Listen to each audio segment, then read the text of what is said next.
And there's just an article in the New Yorker, which happens to have a very good article in this current New Yorker, about a man named Haim Saban, a dual citizen of Israel and of Palestine and of the U.S.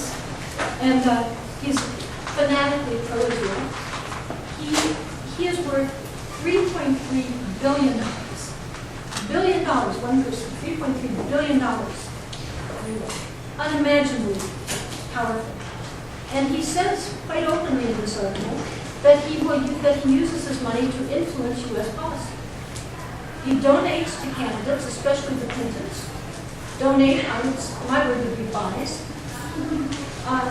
He uses it, he attempts, and to a level succeeds, to control the media. His words. So when you've got massive amounts of money being wielded on one side of an issue that most of us pay no attention to, we'll drive that issue. I'm sure it's been done on other issues as well. But this one's been going on for a long time, has caused massive tragic bloodshed, could be the trigger to World War III. People have been worried about for many decades. So it's time for the rest of us to look into it and to start countering this tiny little special interest that's been virtually writing the policies for our nation for decade after decade. Actually, we only have time for 2 more questions, so make them count. Okay. I know I haven't talked about it. I've heard from this side very much. Okay, so how did your, I don't know if this is going to, how did you first start your, I don't know if you answered this. How did you decide your profit? Like, did you get were people interested to help you out with your organization, or was it hard to begin? Thank you. The question is, how did I start this organization? Many of us have read that famous quote by Margaret Mead, a small group can do things. Well, I believe that, because we're a very small group. So the way I started it, and I'll get into the financing too, I forgot that half of the question. When I came back from that trip, I could have stayed in journalism, which is valuable to do. And I know some of you, I hope, and I know one person is studying journalism. My oldest daughter has a master's. I believe in journalism. So I could have stayed in journalism, and I think with considerable effort, I would have gotten some things into the American media. I have gotten some op-eds in. It's not blanket. I don't think that, I'm not saying that. But it seemed to me that the context would remain so distorted that it would not be, that it wouldn't bring change. I didn't feel I would bring change that way, that I would get enough of the information out to enough of the American public. So that's when I decided I needed to start an organization whose mission is to get the information out to the American public in a non-ideological way. Again, I don't like to divide politically. I believe we're all Americans. I hope we're trying to have a prosperous, moral nation that's to hand on to our children. So there were a few other people. I was living up in the San Francisco Bay Area. There were a few other people that had started to learn about this issue when the Intifada started in fall of 2000. And we had started to meet one another. There were activities going on campuses. We were going and listening to people. And so there was a tiny little nucleus of us that started this. We were in operation for quite a while before we actually did all the paperwork to become 501c3. We're now tax deductible. Donations are welcome. So it was just a small group of people committed and determined to do this, and that's how we started. Our financing, we are tax deductible. We get donations online. Sometimes people put on fundraisers in their home. That's very welcome.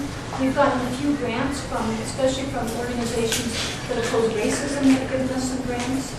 And it's just that's been very difficult. So that's why we still remain so small, because it's very difficult to get much funding. Now APAC, the American Israel Public Affairs Committee, has millions and millions of dollars. Some people sort of look at me.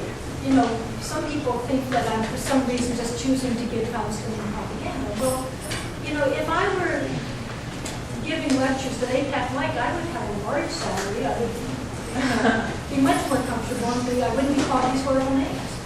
So most of us have very little money, and that's what we have to deal with. First off, I think what you do is really great, but I think it brings up something like a bigger picture kind of thing. And this has to do with basically American media in general, just news in general. I think you mentioned, in Israel, there's Israeli newspapers that kind of touch upon all these kind of issues that you don't hear about in America. This is also with Arab media and all of the world. I think the news is different than in America. And I was just wondering, I think in the bigger picture, what kind of future do you see for news media in general? I think everyone can, whether it's Israeli-Palestinian conflict or even politics in general, I think the news media is just, it's a joke, to say it less. It's a comedy show without it being a comedian. So I'm just curious what you think in the greater context. That's a good question. Direction of news. So what's the direction what's going to happen with our media? Because there are so many deep flaws within it, it's a problem. I don't know, it's very troubling because as our mission statement says, and I don't know if I have it up on the screen, but a democracy, a democratic republic or democracy, whatever you want to call the U.S., relies on an educated and informed electorate. That's so essential to any nation, but especially a nation. Fortunately, I do feel we have the power as voters to determine the course of our nation, to determine our fate. We have that power and we have that civic responsibility. We can't discharge it well if we're not getting the information. And when it's a large country as we are, most of us can't go and see it all firsthand.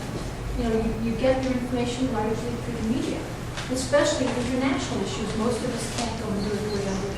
So the media are so essential to our country that it's very troubling that to find what I feel is such deep corruption within it on this issue. On other issues, I'm not sure they always do a bad job. Many individual journalists, I feel, are doing an excellent job and are trying very hard to do an excellent job. So I think we have many very good principal journalists.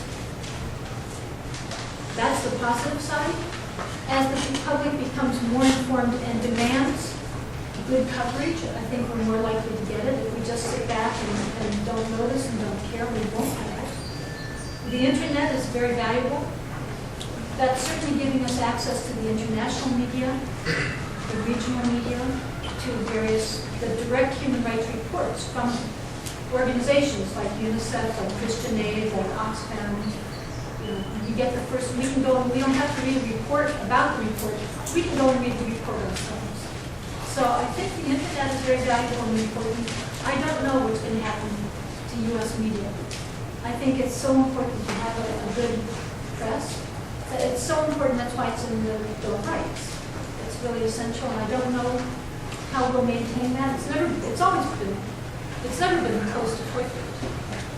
But we need to have something that is at least is sort of good, and we want it to get closer and closer to being excellent. But I can't really answer this. I'm sorry, we don't have any time for more questions, but if you do have questions, we still have events for the rest of the week. As I'm sure you all know, the title of the week is Israeli Apartheid Week, a call to boycott, divest, and sanction. So if you would like to participate in BDS, you can come talk to me or anyone with a clipboard. They have a petition for you to sign. And we do have a program tonight at 8 p.m. in Crystal Cove Auditorium. You're all very welcome to come. I hope the program was beneficial. I hope it was informative. I know I was informed. And with that, we say, Assalamu alaikum, peace be upon you.